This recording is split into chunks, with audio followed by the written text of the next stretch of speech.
Mercedes can pinpoint one moment during the design phase of its 2022 Formula One car where they made a fundamental mistake, one they are still trying to overcome.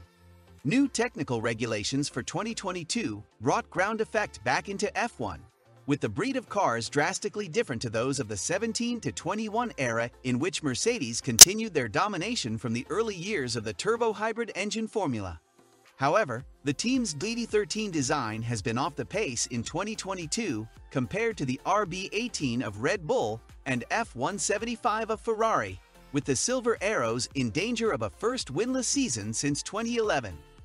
The car was affected in the early stages by the aerodynamic phenomenon known as porpoising, with it taking multiple races for new technical director Mike Elliott and his team to understand and rectify the problem.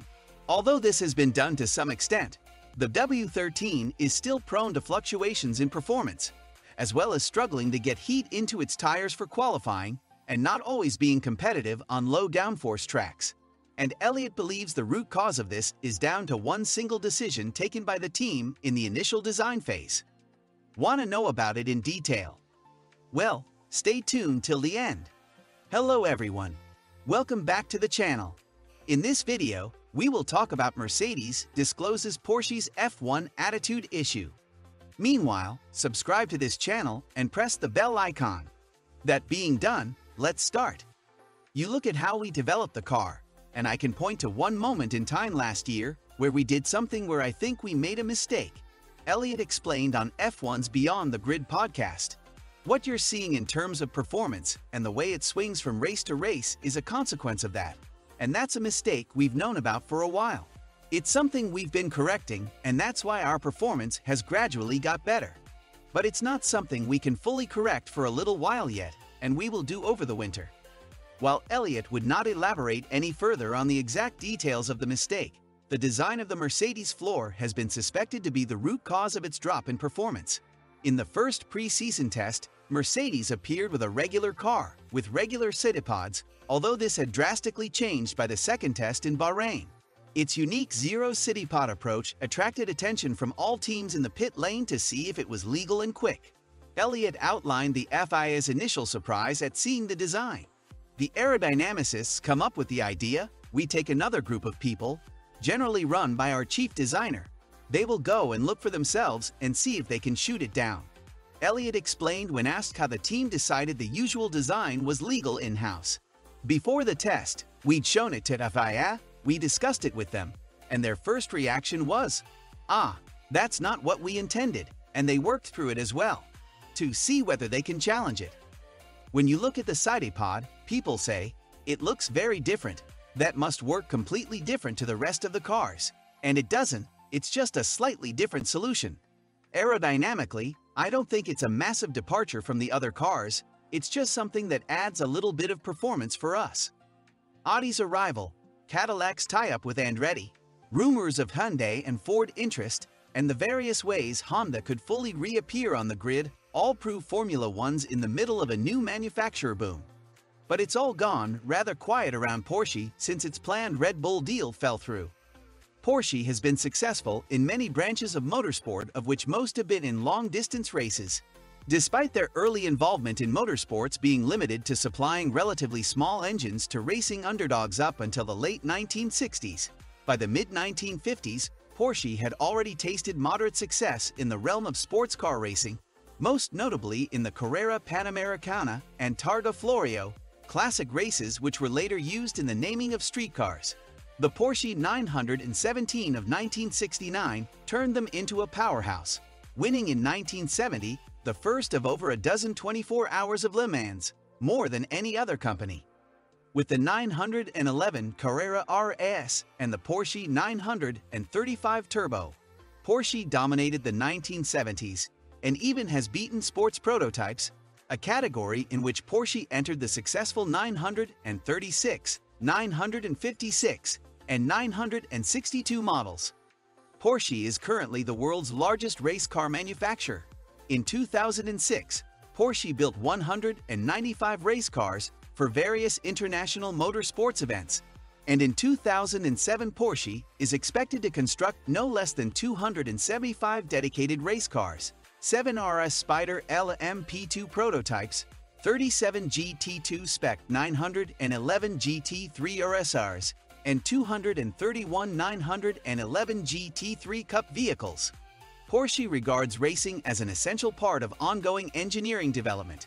It was traditionally very rare for factory-entered Porsche racing cars to appear at consecutive races in the same specification. Some aspect of the car, almost invariably, was being developed, whether for the future race programs or as proof of concept for future road cars. The FIA have confirmed that Porsche are continuing with discussions on how they can make a return to the F1 grid for the rule changes in 2026. After their deal with Red Bull fell through, many expected that the German manufacturer's dream of rejoining the Formula One circus was dead. However, this may not be the case. In September, Porsche still signaled their interest in the sport, calling it an attractive environment. This is likely because their parent company, the Volkswagen Group, wants two of its performance brands in the pinnacle of motorsport. Audi have already confirmed that they will join the grid in 2026.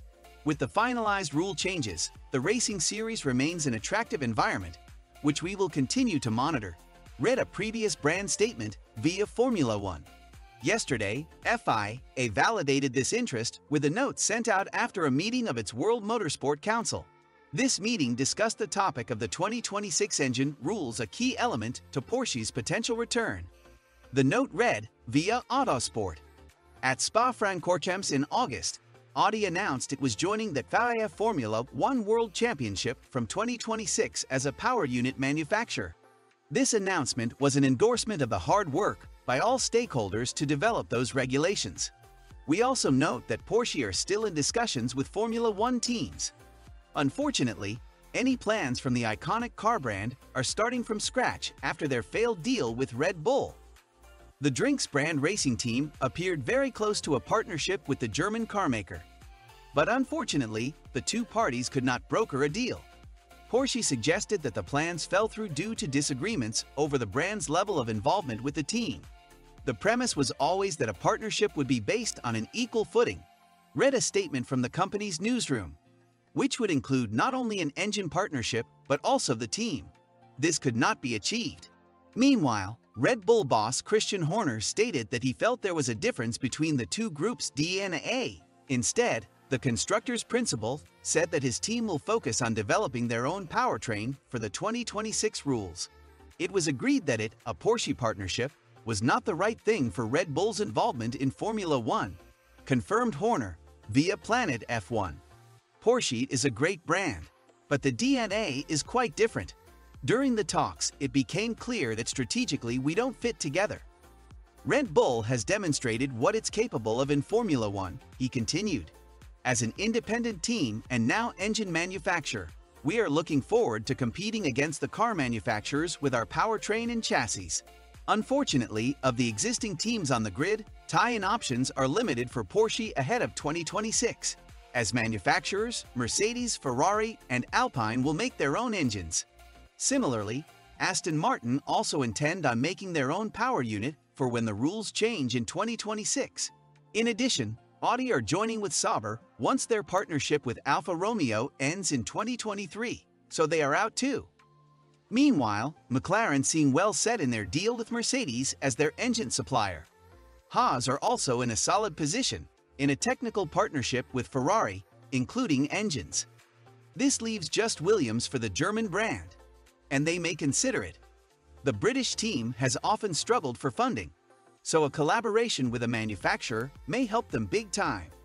Their deal with existing supplier Mercedes runs out in 2025, so they are shopping for an engine for 2026. However, it would be a long-term product to move Williams from the back to fighting for podiums. So what are your thoughts on this? Let us know in the comments below. And that's all for the day, guys. If you found this video interesting, make sure to hit the like button. Also, subscribe to the channel and press the bell icon to never miss an update from us. Thank you for watching. We'll see you at the next one. Until then, peace.